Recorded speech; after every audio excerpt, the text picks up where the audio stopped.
Hey, I'm Zach. And I'm Jesse. And you're watching Tesla Time News. Episode 180. On Now You Know.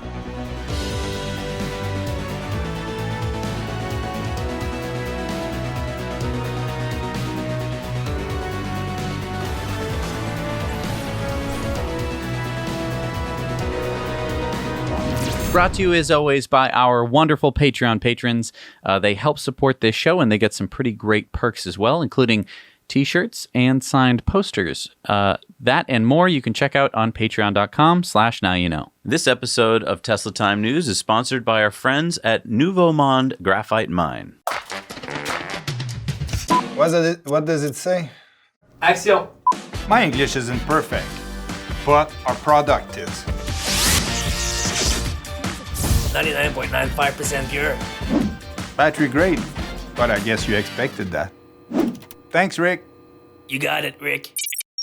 And as Amazon associates, we earn from qualifying purchases. You can find the link down below to help support the show. And sponsored by EcoWare, where you can find new designs all the time. We carbon offset the manufacturer, shipping, and life cycle of your purchase, and we plant a tree for every order. And your purchase helps support us here on Now You Know. All right, so Elon just tweeted this out, that the Model S is getting more range than it had before. Yes, so this will be the Model S Long Range Plus. And it includes the Model X as well. Elon tweeted out yesterday that all Tesla Model S and X's that have been made in recent months have more range than before. The Model S EPA range is now 390 miles. That's 630 kilometers, and it will be unlocked soon via a free software update. So I think that this is a really smart thing that Tesla did. Instead of kind of coming out and being like, today we are producing the new Model S's that will have a better range. They basically said, hey, if you bought in the last few months, guess what you got? Guess what you also got, which you didn't know that you got. I think that this is a really positive way for buyers and, you know, for the whole company culture to do this sort of retroactive thing where people were like, it's just sort of a surprise. What other company does this? Right. I mean, oh, by the way, that computer you just bought, it's more powerful. There's more RAM in it. When have you ever bought something and it turns out to be better than when it was in the showroom and the salesman was pitching it to you? What I thought was interesting is that Jason tweeted out at Elon. He said, "Why was the long range model just renamed Long Range Plus?" And Elon said, "Regulations require calling it something else, so we added Plus." I didn't know that. So when you add more stuff, you have to call it something else. Right. And now this was kind of teased in the Third Row podcast with Elon. Elon said that basically the cars kind of already have a better range than the EPA numbers.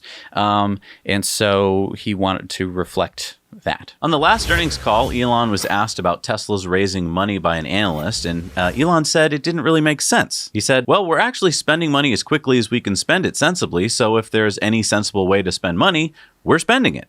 There is no artificial holdback on expenditures. Anything that I see that is what looks like it's good value for money, the answer is yes immediately. But we're spending money, I think, efficiently, and we're not artificially limiting our progress. And then despite all that, we are still generating positive cash. So in light of that, it doesn't make sense to raise money because we expect to generate cash despite this growth level. But keep in mind, when he was saying that, where the stock price was. Yeah, that was before the stock price took its huge leap up to $700 plus a share. So now Tesla just announced that there is a new stock offer of 2.65 million shares, which would raise between $2 billion and $2.3 billion.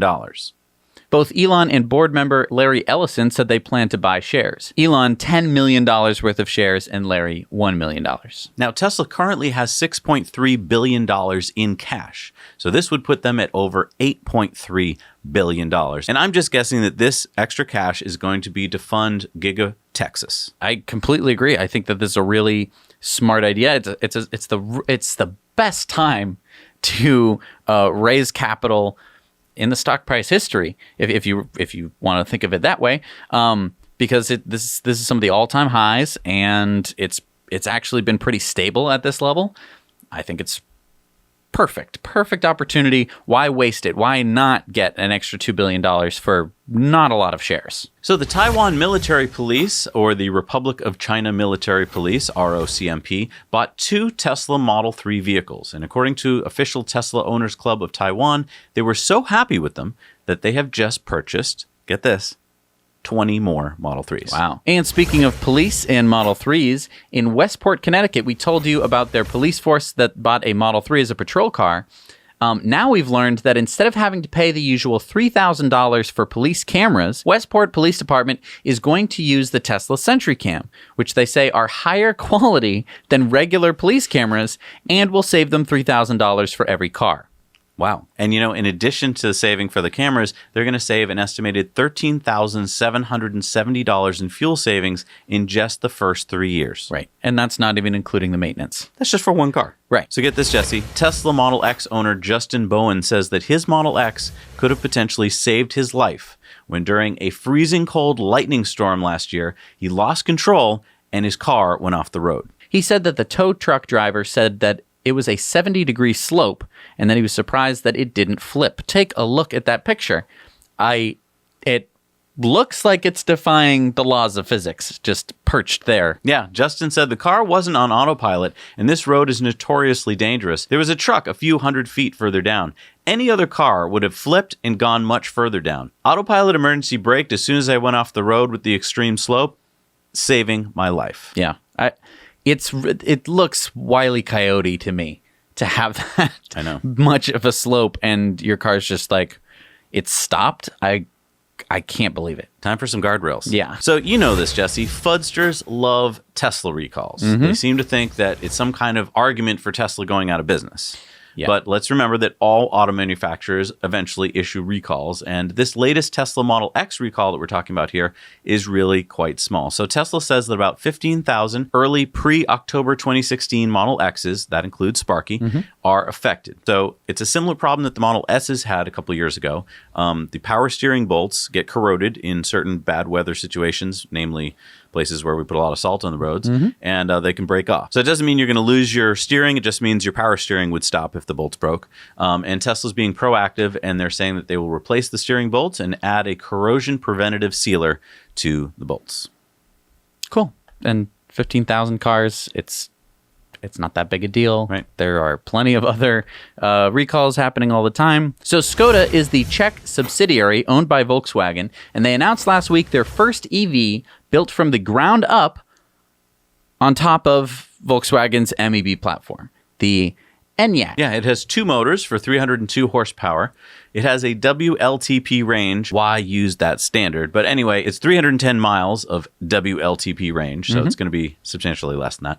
And it has an 83 kilowatt hour battery pack. So this is very similar to VW's ID Cross. So it'll have 3 different battery sizes. It'll have 2 bodies, an SUV and a coupe that's coming out in 2021. Škoda says that it'll have 5 electric vehicle models by 2025, and then 25% of its sales will be BEV or PHEV.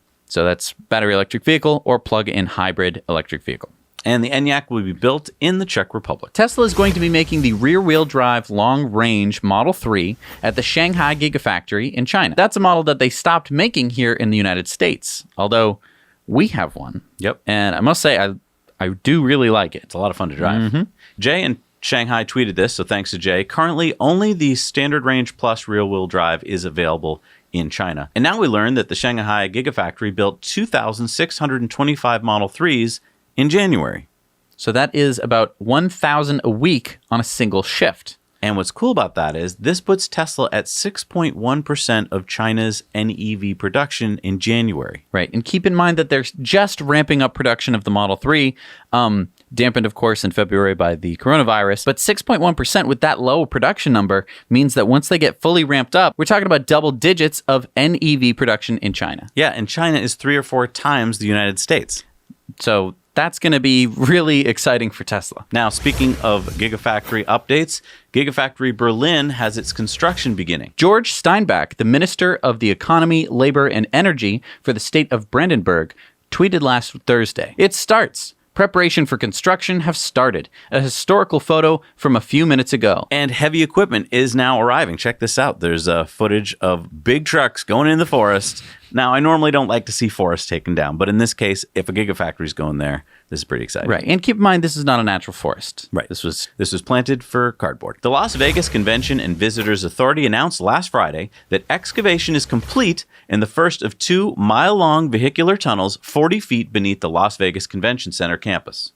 The second tunnel is to begin next week. So this was only 3 months to complete 1 mile-long tunnel. Keep in mind, these tunnels are going to move 4,400 conventioneers per hour. They're scheduled to debut January of 2021 at CES. This is a $52.5 million project with 3 passenger stations, and it's only going to take you 1 minute to get from one end of the campus to the other, all for free in Tesla electric vehicles. Right. I think the thing here is that when we're talking about $53 million, that's a lot of money. And I think that a lot of people go like, wow, that sounds pretty expensive. Kind of what I would expect for some tunnel project. And in reality, it's way, way cheaper than you'd be talking about. Yeah, I mean, this convention project costs over $1 billion. So Right. to put that in perspective, it's only a tiny fraction of what the whole convention project is going to cost. Exactly. According to Reddit user Lightning Byte, Tesla sent an in-app message last week. This spring break, we have changed your navigation to show more charging options in Belgium, Netherlands, Germany, Switzerland, and Austria. Choose the charging symbol at the bottom right of your touchscreen. Scroll down and select a supercharger, destination charger, or public charger to add it to your route. Did I hear correctly? We're talking public chargers. So this would be the first time that a non-Tesla branded charger would be on a Tesla touchscreen map. If this is right, yeah. So this is kind of exciting. It makes sense that this would be happening in Europe. There are a lot of fast charging stations. And so if Tesla owners wanted to take advantage of that, it would be kind of hard. They have to go to a separate app to find those chargers. Now it sounds like they could start to find them on their actual in-car infotainment system. And Lightning Byte said that it's not like they turned on all of them at once. He said only a few have showed up, so it appears that maybe Tesla is kind of culling through them and adding them slowly, maybe only certain chargers. We'd love to hear more. If you could comment below if you live in Europe and you're seeing this on your app, let us know, when new chargers are coming online. Right. And also what kind of chargers? Because, are these level 2 chargers or are these fast charging stations? Because, if they were to roll this out in America, you'd only have Electrify America and EVgo, and we wouldn't have the proper, you'd have to buy an adapter to use pretty much any of them. So for the first time, a Tesla semi-truck has been spotted in Canada. Tesla said, in the short term, this is gearing up for several weeks of winter testing to validate the truck's performance in cold weather and low traction conditions. We're excited to share insights for the winter with you, as we will be able to highlight the major advantages of electric traction and motor control, which no diesel powertrain can match. So Jason Lennox 8157 on Instagram spotted it crossing the border. Then Ryan Lake on Instagram spotted it in Ashcroft, British Columbia. So this might be headed to Tesla's Alaska winter testing grounds.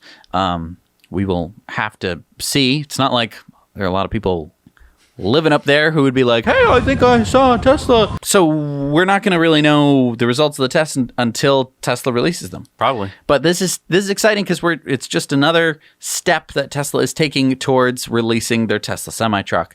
Which we're getting one of. Yes. Just in case this is a surprise to you, we're on the order list. We've been looking into getting our CDLs. I just thought it was funny at Fully Charged. So many people came up to us and were like, Are you really? Did I hear that you're getting a semi-truck? And we are.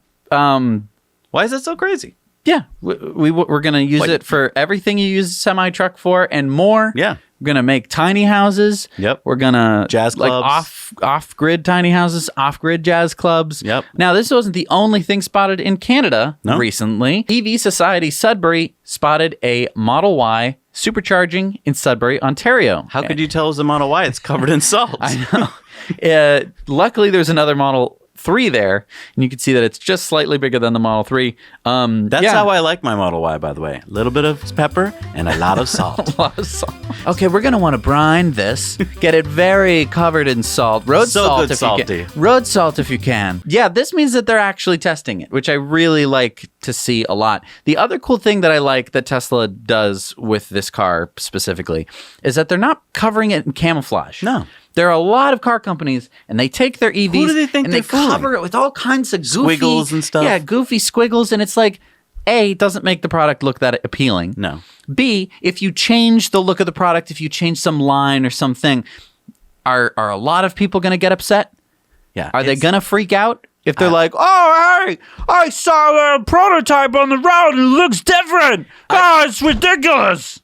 I think it's so that they can actually attract attention to themselves and get more stories written up. That's a good point, because when you see a camouflaged car on the road, you're like, oh, that must be something fancy. Right. They're not really camouflaging it. Right. I mean, this one it's camouflaged with the environment pretty well. So much to the point where it really almost looks like just your everyday Ontario Model 3. Yep. So our buddy Rich on Rich Rebuilds YouTube channel, he might be bumming about this next story. Tesla has announced via a memo to employees that supercharging and or fast charging through third-party chargers of the salvaged title vehicle is permanently disabled. Tesla reserves the right to deactivate supercharging capability on any vehicle we believe would be unsafe. If a vehicle is found to have been modified to enable supercharging and or fast charging through third parties, Tesla may take legal action and seek compensation. So, I mean, third parties, that's pretty broad. Do they mean, I mean, I get that it means like if I went to Electrify America, and I was they like, mean- ha, ha, ha, ha. Yeah, no, for safety reasons, they mean any fast charging. But okay, what about at my house? Doesn't matter. It could still blow up at your house. Okay, but then isn't it more my problem?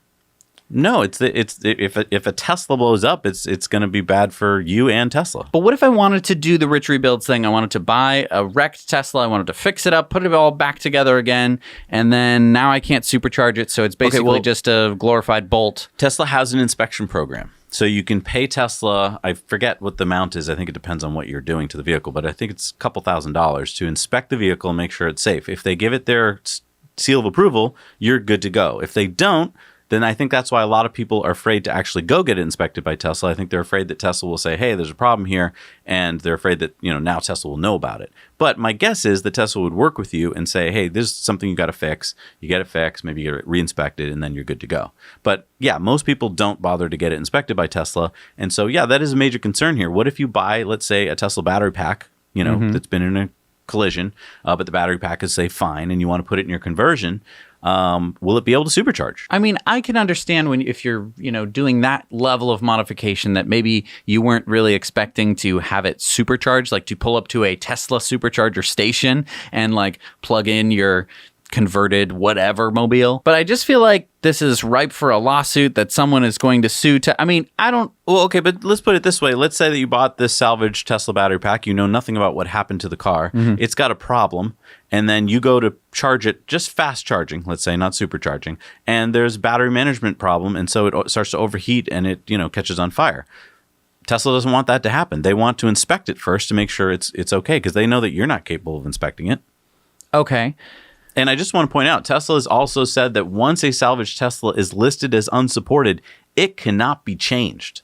That's a big thing, I think. Well, so then that gets back to the whole question about this recertification process where you get it inspected.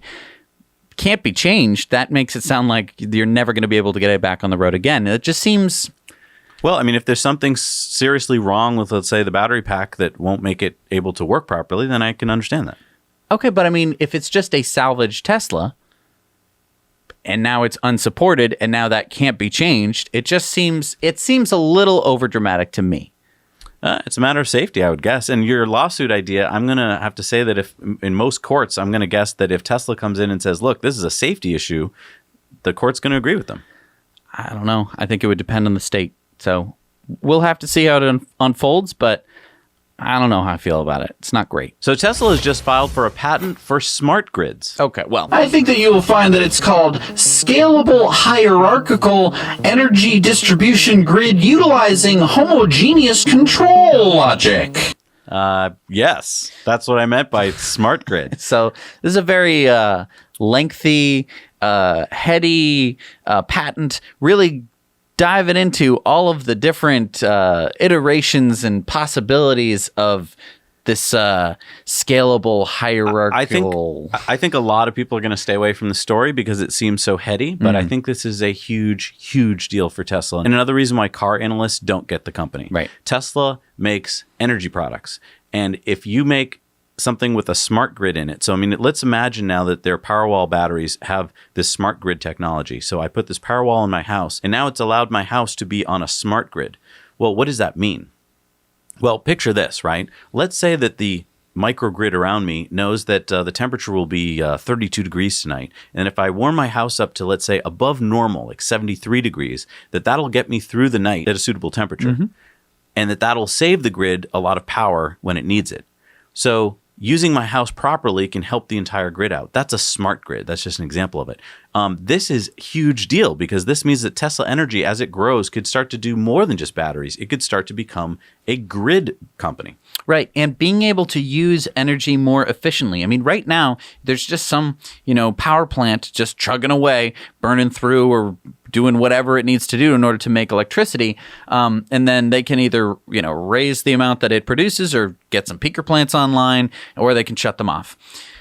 But there's no idea of like what to do with that energy once it's out there. It's just being used, just it's burning away in the light bulbs.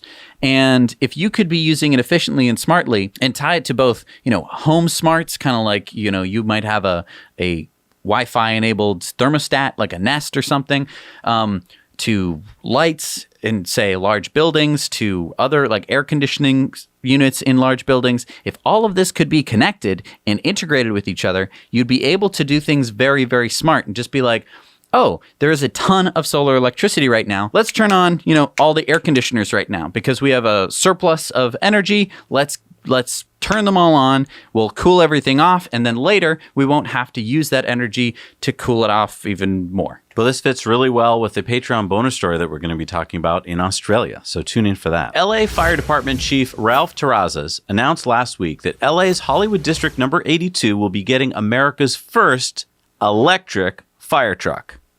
Is it really the first one? Yeah, well, there's 2 others in the world, but those are in Europe. This would be the first in America, at least according to the fire chief. I seem to recall there being an electric fire truck like back in the turn of the century. Really? Yeah. Might need to do some more research on that. If you're interested, go fall down the Google rabbit hole on that one. This is Austrian made by the Rosenbauer Fire Engine Company. It will have a 350 kilowatt all-electric powertrain and a 100 kilowatt hour battery pack for 2 hours of operation, and they should be taking delivery early next year. And you notice in this video that they have all battery electric tools, which I think is really cool. And yeah, I think that as we go forward and we see more of these on the roads, and especially, they have to be tested first, and then that kind of gets distributed down the chain. So, I mean, hopefully someday we'll have all electric fire engines. So the Republicans have a climate change plan, Jesse. Okay, well, let's hear it. U.S. Minority Leader Kevin McCarthy from California and House Energy and Commerce Committee Republican Greg Walden from Oregon have introduced climate change legislative proposals. Okay, what is it? They want to plant 1 trillion trees.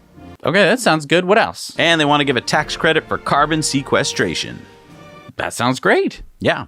Oh, great, you say? Well, yeah, 1 trillion trees. That's a lot. Well, let's look at the fine print. Okay. 3.3 billion trees a year for 30 years. So you won't get your trillionth tree for 30 years. And when you do it, it's going to be about this tall. So I'm going to be 55. Yeah. You can wait, right? That should solve the problem. Oh, but don't forget the tax credit for carbon sequestration. Right. Okay. Yeah. So they're gonna give you a tax credit if you sequester carbon. That's great. Yeah. Well, that sounds good, except that what it actually means is they're going to be amending tax code 45Q. What does that mean? So, like, if I plant trees? No. You're not up on your tax code. 45Q. You don't study your tax code. No. Well, what this actually means is that they're going to be giving oil companies a bigger tax credit. It was $10 a ton for enhanced oil recovery, but under this bill, it would go up to $35 a ton by 2024. I don't understand. So wait. Oh, you don't understand? No, but carbon sequestration means you take carbon out of the air and you don't put it back in the air. That's it. Like, that's the simplest version of it. Oh, yeah, right, but 45Q doesn't allow us, like, let's say we came up with a machine tomorrow that sucked carbon out of the air. Right. Such machines do exist. Yep. We wouldn't get the tax credit because we have to produce oil to get the tax credit. Wait. No, because we're sequestering carbon. So nope, that's not what this tax put credit it in a little box and then. Nope, carbon is injected back into existing wells, a process that increases the volume of oil and allows producers to extract more oil. Okay, wait a minute. Carbon sequestration means that you Oh, I take know what carbon it means, out of the air. but that's not what this is. This is a lie. This is a sham bill. This is a bill that makes it sound like, oh, great, carbon sequestration tax credit. But what it is it's a tax credit for oil companies. Oh, and ethanol companies. I forgot. Ethanol companies can also get more money if they sequester some of their carbon. Now, I'm not against sequestering carbon, but this is only a tax credit for those companies, and that's why the Republicans are backing this plan. And they're covering it all up by saying that we're going to plant trees. 1 trillion trees over 30 years. Yeah, I mean, imagine the average American is going to hear this plan and be like, wow, trees, that's great, which it is. Trees are great. But that's just the cover story for the rest of this, which is let's give our buddies in the oil industry a tax credit. That's their big plan. So you take carbon out of the air Yeah. and you put it into some kind of liquid. Well, so as you frack oil, you use all this fracking water to get the oil out of the ground. When you're done, you have all this water left over, right? If you put some of that back into the well, back down underground, you get the credit, and you make it sound like you've sequestered a lot of carbon, which you really haven't, and it seems like a win-win, right? But it's not. Because you're getting more oil out of the ground, which Yep. then you burn, and then it negates any sequestration that you did to begin with. But you did fill up your bank account with more money. I just look. If you're a Republican voter out there and you're listening and you're like, does this sound good to you? Go, leave it in the comments down below. I'm sure someone is willing to yell at you. But secondly, if it sounds bad to you, I'm not saying you have to vote for a Democrat. I don't think that that's what you should do. I think that you should, first of all, just contact your representatives. Let them know what you think, and then see how they vote. Yeah. Gather a bunch of yourselves together Well, and ask your representatives. You know why that doesn't generally work? Why? Because you don't have enough money. Right. The oil companies have more money than you, and they're the ones who are going to get the Republicans reelected. So even though you call them up and you complain, they're like, "Oh, thank you very much." Hang up. Right, and then We they'll don't care. vote the way that the lobbyists want Right. them to. That's why we have to change government. We have to take money out of elections. This is exciting news. Let's do something fun here. Okay. Tesla is hiring for a new pilot line production engineer, cell engineering. So what does that sound like they're going to be doing? Pilot line production engineer for cell engineering.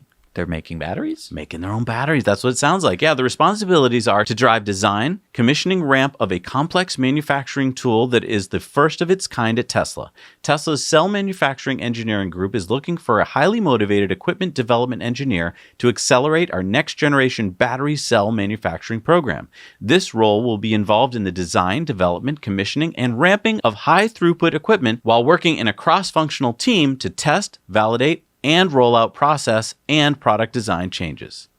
Wow, that is a lot of stuff you need. That is some kind of really capable person. Yeah, well, remember that they bought Highbar last year, which specializes in cell manufacturing. So this could be Tesla making their own batteries. Now, let's remember that up until now, Tesla has bought cells from Panasonic in Japan for their models S and X, and Panasonic partners with Tesla to make 2170 cells for Tesla's Model 3 in Gigafactory 1 in Sparks, Nevada. But now we learn that Tesla is also looking for battery cell manufacturing engineers in Europe, probably to work at Giga Berlin. Interesting. You know what's also interesting? Lathrop. Yeah, you can't get off Lathrop, huh? Well, check this out. Tesla is hiring production associates to support the construction, development, and assembly of Tesla electric vehicles. Wait, was this a listing for Lathrop? This was a hiring event that is happening next Saturday in Lathrop, California. Interesting. So let's remind everybody, Tesla has a giant building, a factory-sized building in Lathrop, California, which they claim is just a parts distribution plant. And also they have a listing for production associate for casting and CNC machining.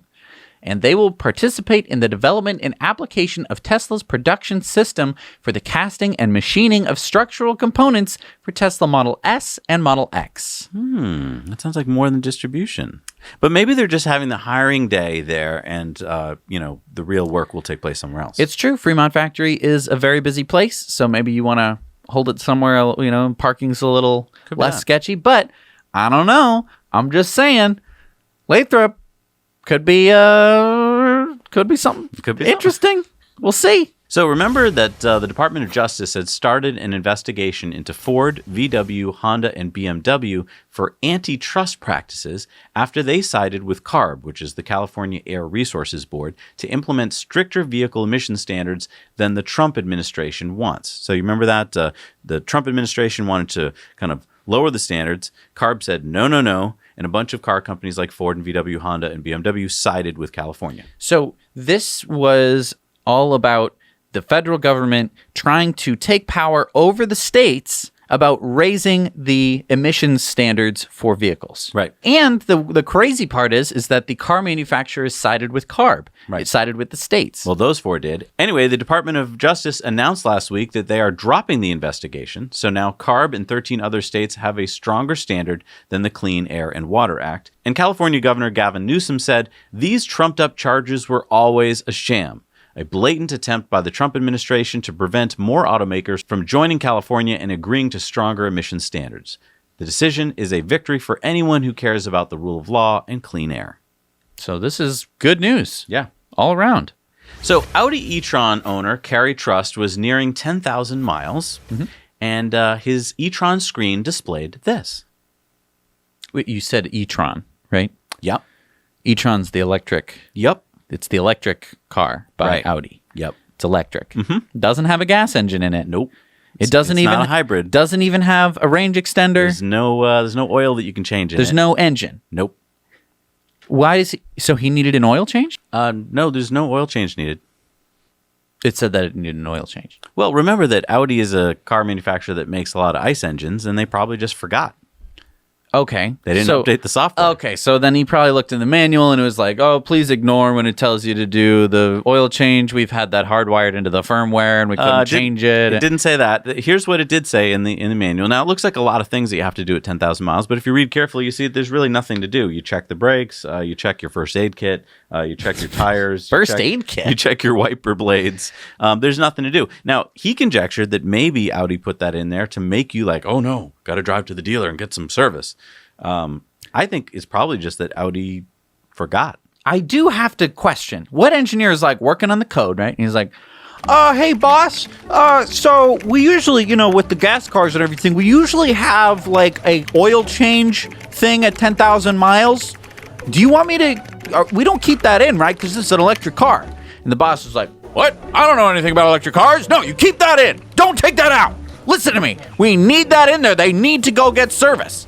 Should I just say, like, get service? No! It should say oil change. Because it needs its oil change. I don't think that's right, sir. I am your boss. You will listen to me. How do you overlooked it. How do you overlook something Because like that? they don't make a lot of EVs. I'll bet the people in the programming department don't think about it. So Elon announced last week that there will be a Tesla April company talk to be held at the Giga New York in Buffalo. Now, remember that there's supposed to be an April battery and powertrain day. Do you think that this is going to be that day? I don't know. I mean, I kind of feel like that's a lot of talks to have in April if they have a battery day and this company talk day. Right. And then they're going to have the battery day back in California and Right. have this day. I don't So know. I'm kind of thinking that this might be replacing the battery day and this will become a bigger talk. And thing to keep in mind here is if that's true, they do different stuff in Buffalo, right? They make solar glass and they make the version 3 superchargers. So would he be talking about that as well? I mean, solar glass definitely could be a possibility, although it is called Battery and Powertrain Investor Day. Right. They don't make any of those stuff there. So that's... Don't know. Maybe all the conference rooms were booked in Could LA. be. And he's like, well, Need some we got space. Buffalo, So Jaguar has paused its I-Pace production starting today due to, well, what's your guess? Why do you think they paused it? Pause. What? I feel like you gave me the wrong hint. Paused. Just think about it. It's an electric car. They ran out of something. Steering wheels. Batteries. Okay. They ran out of batteries. They're going to take a week off while they wait for LG to make more batteries. They make electric cars now. Yeah. And they just ran out? Yeah, they ran out. And so keep in mind that this is not that many cars we're talking about. Last year, they sold 18,000 I-Paces, 12,000 of them in Europe. So, and it's actually a big percent. They don't make a lot of cars, Jaguar does anymore. So this is a big percentage of their total production. But yeah, even with only 18,000 cars sold last year, this isn't a lot of cars to be making, and they still had to stop while they wait for more batteries to come. I feel like this was someone in the factory is like, hey, look, if I just don't send this email to LG and they don't send us batteries, we can all take a week off. Week vacation. It's not our fault the batteries didn't show up. So Arizona-based Nikola Motors unveiled their new pickup truck with a 600-mile range, a 0 to 60 of 2.9 seconds. Wait, wow, really? Well, electric pickup truck? This is exciting. That's more than the Cybertruck. It's a fuel cell hybrid. Wait, what? Battery electric pickup truck. Wait, whoa. Wait, hydrogen? So fuel cell? Hydrogen fuel cell? The stats are pretty impressive. Yeah, can we take a look at this? Yeah, 600 miles of blended fuel cell EV and battery electric, 300 miles of just battery electric alone. Okay, that's good. That's pretty good. It has 906 horsepower peak. That's pretty good. 455 horsepower continuous. 980 foot-pounds of torque. That's awesome. 160 kilowatt hours of lithium-ion battery. Wait, what? 160 kilowatt hour battery pack? I don't know how that only gets where do you it. fit the fuel cells? I don't know. And then 120 kilowatt fuel cell. That's a lot of power. And it has advanced supercapacitor launch assist. What? That blends with the lithium ion and the fuel cell. So this is They got supercapacitors? You got supercapacitors. You got Wow. lithium ion batteries. All right, and you got sign me up. fuel How much? cell. I mean, I'm going to get rid of the fuel cell part, but how much is this? When's it coming out? Oh, I don't know. What? You're reporting on it. I know they didn't tell us. Okay, well, I see pictures of it, so it must be unveiled. No. Those are just renderings. Those are just CGI. It's not a real truck. Oh. That's just those are Okay, just so images. when do we see the real truck? So the unveiling is going to be at Nikola World 2020 event in September, and you'll be able to make reservations then. But we have absolutely no idea what it's going to cost. And just for a little background, Nikola Motors, you remember they came out with the Nikola One. Well, they didn't come out with it. They announced plans for a hybrid electric natural gas semi-truck. This was about 4 years ago. Oh. Right. And Nikola mocked Tesla when Tesla announced the Tesla Semi, saying that it couldn't possibly have that all-electric range. But Nikola Motors has raised almost $1 billion, so we're going to have to wait and see. I mean, I like this because those stats, I think, are going to make Elon, get a little more competitive, even more than he already has. Right. Maybe we get a plaid Cybertruck. Right, exactly. Some serious, oh, hey, yeah, we put the cold rocket thrusters in this one, too. Yeah. And now it can, do backflips and stuff. Whatever. Now, if you liked any of the stories that you saw here today, we've got a Clips channel. Now you know Clips, where you can see much shorter videos because they're just whatever we're talking about. Right. So if you wanted to share anything that you just saw, there is a clip for that on the Now You Know Clips channel.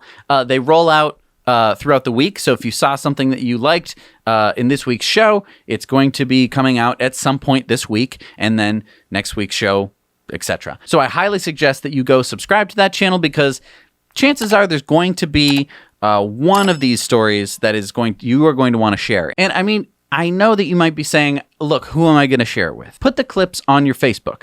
If you convince even one person that EVs and renewable energy are good, you're going to make a pretty big difference. Because just think about it. If everyone on Earth knew this stuff, if we knew that switching to renewable energy was going to solve a lot of the world's problems, if everyone knew that, we would fix this stuff in a year. Yeah, right? I mean, you're part of a tiny infinitesimal fraction of a percentage of people with this knowledge. And we've made the stories in the show as shareable as possible. So if you can share a story and it gets just one person to change their mind a little bit, you've made a huge difference. Right. All right, it's time for our video contributor stories. And these are stories that you can send in to us. So make sure you shoot them in landscape mode. Don't put any music on them. And tell us in 2 minutes or less about something that's important to you in your corner of the world. Let's see what we got this week. Hey Zach and Jesse, this is Dayon Everett from Samford in Queensland, Australia, at a classic car rally, and I've just seen this. It is a bubble car from the 60s, 50s, sometime around that somebody has converted to electric. And if you can see the electric motor there, if I come around this way, they've had to put the battery in the rear seat. Very, very cool. Anyway, back to you. Now you know. Well, Dayon, thank you so much for sending us that story. And you can see it only takes a cell phone to shoot it. Right. And we weren't going to be in Australia at that particular moment in time to capture that. So that's the really great part about our video contributor stories. All right, it's time for our Patreon bonus stories. If you'd like to become a patron of the show and really support us for as little as $1 a month, head on over to Patreon, sign up, and you can watch all of our Patreon bonus stories. Every week we have a whole bunch for you, and you can go back and watch all of them, which would probably take you more time than there is on the planet. Right. And we do, about 4 Patreon bonus stories a month for your $1. It's a good deal. It's like a quarter.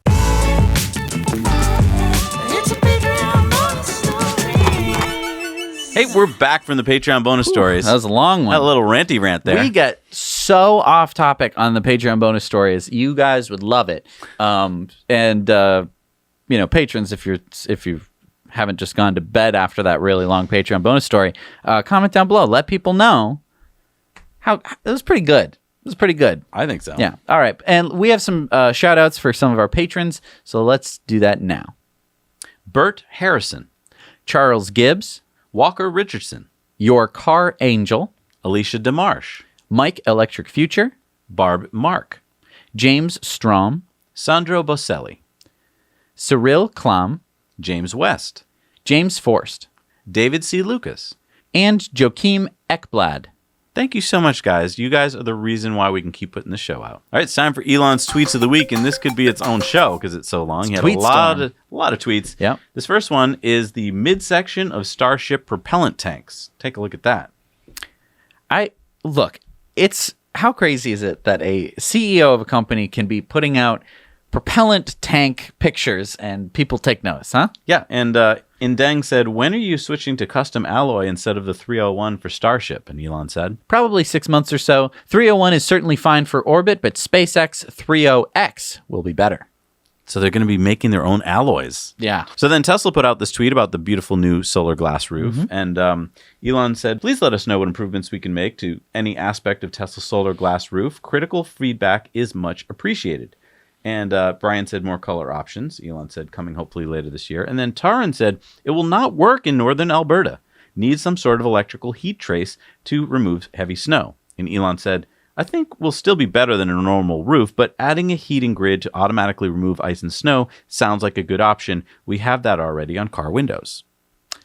That would be great if they included that. I don't know. I would love that. But see, the thing is with your car, right? Like the rear window, like especially in the Model 3, doesn't really have enough melting power to really melt through all that snow. Okay. I think that you really want to be taking advantage of the sliding stuff. No, on I the think if roof. you just get it heated up enough so that you get the friction coefficient of friction going there, and it'll slide off the roof. Because I mean, avalanche. the solar panels we have on the roof here slide snow off the roof Usually a yeah. lot, but But we're the not problem we're not in Alberta. well, Canada. that's true, but also the solar panels have like some regular shingles below them that kinda so catch I think the it snow. just catches the snow, and if you just slid it right off. So then Teslarati put out this story saying the Tesla Model 3 air suspension option was listed in the official Tesla parts catalog, and Elon said, this is incorrect. No air suspension planned for the 3 or the Y. Only the S and X and the Cybertruck have or will have air suspension. So No air suspension for you. But emeralds for you, Bernie. So I guess because Andrew Yang is now out of the presidential race, it looks to me like these two tweets are showing that Elon is backing Bernie. Elon first said, okay, you can have a little emerald. So I mean, these are memes. If you're not a memer, a meme boy, I can understand how this could be a little confusing. But I mean, be still my beating heart. I mean, did you read the caption? no, I know, underneath? but it's a joke. But still, these are both Bernie. I feel like this isn't a coincidence. I feel like it's probably not a coincidence either. And then this tweet from EVHQ, Elon, this is what the $40,000 dual motor costs in Australia. Surely there has to be some way we can cut this cost. Giga Australia makes sense. Tesla would be the only major car dealer in Australia. Consider this seriously. Aussies need this. And Elon said, this does seem high. Now, you might be thinking, Australia, that's too small a market to build a gigafactory. But we did some research here. There was 3 million car sales in 2015, and they have a population of 24.6 million people. So Yes. a gigafactory could maybe make sense in Australia. And as so many Australians pointed out in our last show, pickup trucks are not just a North American flavor. True. Australia would be a great place for the Cybertruck, especially it would. especially with a ton of solar panel tonneau cover. That could be a very popular option in Australia. And then this one. Thanks, Mom. Or how about this one? I love this. This is a picture of all the SpaceX employees that worked on the Crew Dragon. So that's exciting. Crew Dragon is now headed over to Florida for launch. And on Valentine's Day, of course, only the heart senses beauty. Wow, very deep. But this one, Tesla owner Silicon Valley. Hey, Elon, do you know if Tesla will ramp the amount of loaners each service center has, especially the high-density areas like Palo Alto? Members aren't getting loaners for work that is done on warranty for 2 weeks' worth of work, Elon said. We'll take action. So, great. And then Elon said, run a physics sim long enough and you'll get intelligence. And I just want to point out, you have to make sure that your physics assumptions are correct, or else you don't get intelligence, you get ignorance. And then Elon said satellite albedo will drop significantly on almost every successive launch. Right, So they're so continuing to make their satellites less and less reflective. Just in case you've seen any of those headlines where it's like, SpaceX is ruining the night sky! All right, it's time for community mail time. This one I thought was... So, I mean, take a look at the actual people there. Right, Awesome. you got... So that's David Einhorn, Jim Chanos, Gordon Johnson, and Mark unfortunately, Mark Spiegel. Yes, that was really bad. Spiegel. Really short. That was really funny. Love that. And next, I want a huge thank you to Scott for sending us these awesome pictures that he took He's at such Fully a great Charged Live. photographer. Also, we asked basically everyone who took pictures with us to send pictures of us with you, and you didn't. Yeah, I know. Most of you didn't send the pictures. So Come on, people. come You got on. awesome pictures. I know. I Send gave you them. a handshake. Yeah. I just want a picture of us Send 'em to- shaking hands. Send them to Zach at nowyouknowchannel.com Yeah. or on our Facebook or whatever. Thank you. And then Mo found this in his app this morning. He's got a 2020 Standard Range Plus Model 3 in North America, and he got this app notice that says that he could have rear heated seats for $300. Now, I remember that when we got our two Model 3s, we got the rear heated seats automatically, I guess because we bought the premium interior. Right. So I'm guessing that Mo didn't. But I've never heard before that you could turn it on even if you hadn't bought premium. So this is a good moneymaker for Tesla if people choose this option. Right, because a lot of people have bought standard range pluses. So I mean, the idea here is that the standard range plus, you got the standard interior plus, Right. So you got front heated seats. front heated seats, and rear heated seats that they just are software limiting, Right. and different speakers. I think the speakers was probably the biggest thing. I think they should turn on the heated seats as an option only in cold weather, and then it should be relevant to, and then it should be related to the temperature. So like as it gets colder, they charge more. That's awful. Okay, that's the worst thing I've ever heard. Great. All right, it's time for our on-air question of the week, and we do a whole show once a month where we answer all your questions on Patreon. So if you have questions, if you're send 'em like, in. Jesse and Zach, I have questions for you, join us at the $4 level on Patreon. You can ask all the questions you want. We will try and get through as many as we can every month with our on-air questions uncut. So you get to see all of our mistakes too. All right, so Matthew said, I've heard that used car batteries can be used in grid storage. Why is this the case from a physical standpoint? Why is the battery good for grid storage but no longer good enough for a vehicle? Great question. So the idea here is that the battery could be used in a vehicle. It's just that the range would be so limited that you really wouldn't want to be dragging it around. Right, once you get your battery, let's say, down to 70 or 60%, so that you've lost a lot of that, That range. yeah, so that once you've lost a lot of that range, then you're carrying around a lot of dead weight. Right. And so the idea of having it be in one physical location all the time, not having to drag it around, means that you're not losing anything really. It's still a perfectly usable battery. It just doesn't have as much energy storage potential. But again, that's fine if you're not going to be if it doesn't have to move itself around. And therefore, it's very cheap. Right. Exactly. Because if it can't be used in a car and you can just plop it down somewhere and use it as battery storage. That's why it's perfect for that. All right, it's time for the results of our poll. We asked, what should Elon serve at his house party? Remember, he's having a house party coming up. And so the number one answer was Tesla Kila, of course. But Second was neural net chips. we had some good comments from viewers. Bubba said Mars products, duh. That's a good one. And John said the Pan Galactic Gargle Blaster. Now, for those of you who like Mars products, Mars bars and all the other candies. candy related to, and that just gets right back into the whole big candy discussion. Yep, there's only a few candy companies in the world. All right, it's time for our supercharger reviews, and these are sponsored by our friends at Evanex. Looking for some awesome accessories for your Tesla? Check out Evanex and use our discount code to save you even more. That code is down there in the description. Hello, Zach and Jesse. This is Eddie reporting to you from the supercharger in Cooma. Cooma is a small rural town between Sydney and Melbourne, a little bit inland. This particular supercharger has 4 stalls. I'm currently charging at 130 kilowatts, which is going pretty quick. Bloody flies in the middle of summer over here, bushfire season. We have behind us over here a plaza filled with shops, including a supermarket. We have a guy there with a jerry can filling his car. We have town centre this way, so it's not too far away, you can walk. There's a pub over there for a feed, and right behind me over there is a hotel. I would say this supercharger, because of its great location between Sydney to Melbourne, I would give this supercharger a 9 out of 10. There's also amenities close by, etc. Oh, and look at that, there's also a Target. Didn't even see that sign. So, now you know. Hi, Zach and Jesse. This is Greg from Pennsylvania. I am in Boyertown at the Boyertown Museum of Historic Vehicles. I'm charging my Tesla Model 3. That's my 5th battery electric vehicle. Here at the museum, they have 2 Clipper Creek 32 amp units and 4 48 amp Tesla destination chargers. The museum itself is very interesting. A lot of Pennsylvania automotive history, as well as electric vehicles.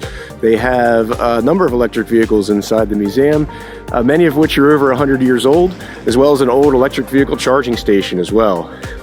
Very interesting place to stop. I highly recommend it. Also in town here in the area, there's a number of restaurants and pizza places, so there's plenty to do if you want to pick up a couple hours of charging. This is located about 40 minutes south of the Allentown Supercharger. Come check it out. Easily an 8 out of 10. Hello, Zach and Jesse. We're here at the Boselman Travel Center in Grand Isle, Nebraska. They have what looks to be 8 superchargers. It's a nice kind of remote location. They have the travel center here in the back with a restaurant and Subway and Cinnabons and those kind of things. I just took a ride around on the one wheel, and while I'm charging the car, it's kind of fun. It's kind of off the beaten path. It's about 1.5 miles off the Highway 80. It's a pretty nice supercharger though, because there's quite a few things to do. They even have a game room and a small store, a gift shop, and what have you. So that's my review. I'd give it probably an 8 out of 10. Thanks, and have a great day, Zach and Jesse. Thanks. At the Supercharger in Kingston, Ontario, it's an 8-stall charger. There's lots of places to spend money, but there's really only 2 places to get food. That would be the restaurant inside the courtyard and the Boston Pizza, which is pretty good. Anyway, 8-stall charger and great location right off the highway. Got to give it an 8. Now you know. Well, thank you for those. Yes. Love So that nice. part of the show. Well, there's more superchargers. So if you're if you're bummed out, if you're like, they've all been covered. I wish I could have reviewed that one. First of all, you can go. We want as many reviews of superchargers And as we can. There's plenty that haven't been covered, plus all the destination chargers. And here are some new superchargers that definitely haven't been covered yet. The 8-stall 250 kilowatt in Meriden, Connecticut. The 8-stall 250 kilowatt in Wananta, New York. The 8-stall 150 kilowatt in Borlange, Sweden. The 8-stall 250 kilowatt supercharger in Lafayette, Louisiana. The 16-stall 150 kilowatt in Hilden, Germany. Number 513 in Europe, the 8-stall 150 kilowatt supercharger in Storlien, Sweden. The 20-stall Urban in South San Francisco, California. The 8-stall 250 kilowatt in Alexandria, Minnesota. Number 775 in the U.S., the 12-stall 250 kilowatt in Okeechobee, Florida. Now, that's an important one because that's across the middle part of the state. Yep. And number 23 in Japan, number 1,796 in the world is the 8-stall 120 kilowatt supercharger in Hiroshima, Japan. All right, it's time for our Patreon giveaway. Now, to get yourself into this big basket of fun, you become a Patreon. The more you support us, the more chances you have to win. We're giving away an EcoWare t-shirt, like this one, maybe. Mm-hmm. Who do we got as our winner this week? Because remember, these are designed with solar energy. They're completely carbon offset, and when you buy a tee, we plant a tree. So I'm reaching deep in here. Ooh, deep reach. The winner is Eric Olson. Congratulations, Eric. You're going to get yourself an EcoWare t-shirt, and you have made it to the end of the show. Jesse and I were just watching a masterclass before the show. This was Jeff Goodby and Rich Silverstein. They're these creative experts. They're advertising guys, and it's just so fun to listen to their stories about how they got creative ideas for things. Right. It's so interesting because you think that if you're going to listen to something about someone in a particular field, that suddenly you're going to be really good at that particular thing and it's not going to be applicable anywhere else. But the cool thing about Masterclass is that instead of focusing on like particulars to do specifically with, advertisements, it's this more general kind of discussion where they're talking about things that they learned that kind of apply to anything in life. So one of the things they learned was to listen to their clients because, we have this imagination of, Don Draper from Mad Men, who's just like, the client never knows what they're talking about. It's my way or the highway kind of idea. And so you get this kind of sense that like, oh, that must be how ad men are. And these guys were like, no, we listen to, they're like, we're like therapists for our clients. We tell them what we think is a good idea. They say, we don't think that's a good idea. We say, oh, why is that? And to get down to the deeper root of it. And it's funny because it's a very similar discussion that I would have with someone who doesn't think that EVs are a solution. Yeah, I mean, so much of what they talked about is applicable to what we're trying to do every day. That's why I guess I liked it so much, is because we're trying to get this message out to people who may not get it yet. And it's like how to think of a different way to tell the story so that maybe they'll see it differently. One of them pitched the, I don't know if you remember this, it was a Super Bowl commercial. So if you're an American, you probably remember it. Maybe even if you're from elsewhere in the world, you might not. It was the Clydesdale donkey commercial where this donkey wants to be a Clydesdale who pulls the Budweiser carriage, but he was a donkey, so he wasn't a Clydesdale, obviously. And he pitched that idea 3 years in a row. And I think it was a really important little nugget because sometimes you have to be continuously persuasive about a particular thing that you think that you're right about. Yeah. In order for people to respond to it. That sounds so apropos to this show, right? I mean, we've been talking about the same thing for over 3 years, and it's been really, it's kind of like when Budweiser finally pulled the trigger and said, fine, run the ad, and then it was a hit. Finally, Tesla stock goes through the roof. The company's doing excellently. Go back, watch one of our shows from over 3 years ago when we were talking about the company. Nothing was sure. There was no Model 3. There was no Tesla Glass. None of these things existed. But I mean, you cut back 6 months ago and there was Model 3, and it was just a question of like when, right? But yeah, we'd been saying the same thing for 3 years. That kind of, it's just so nice to be able to connect to ideas with successful people, with people that maybe you don't know who Jeff Goodby are, but there are many different people on Masterclass, which is why we're plugging it. It's so interesting to see people who you have a track record with because you've either, in many cases have watched films that they were a part of, or, lots of different creative people or skilled masters. They're all masters in what they do. Right, because learning from the masters is one of the quickest ways to learn a skill or a trade. And the idea here isn't, that you're going to like gather all the skills necessary, but it's the experience that they really bring. And it gives you this feeling that you can do it. Right. Like, I never leave these classes thinking, oh, I'll never be Martin Scorsese. Right. I feel like going, I can make a film. Right. And that's kind of the inspiration. The whole reason we like masterclass is because it's kind of the same sort of message that we push on this channel. It's just that we're not, talented directors and musical people and basketball stars and business executives and authors, and there's so many different people that you can go check out. Anyway, if you do go check it out and you do decide to join it, it does support us here on the channel quite a lot, and we really would appreciate it. Yeah. So thank you for listening. We'll see you next week. Now you know.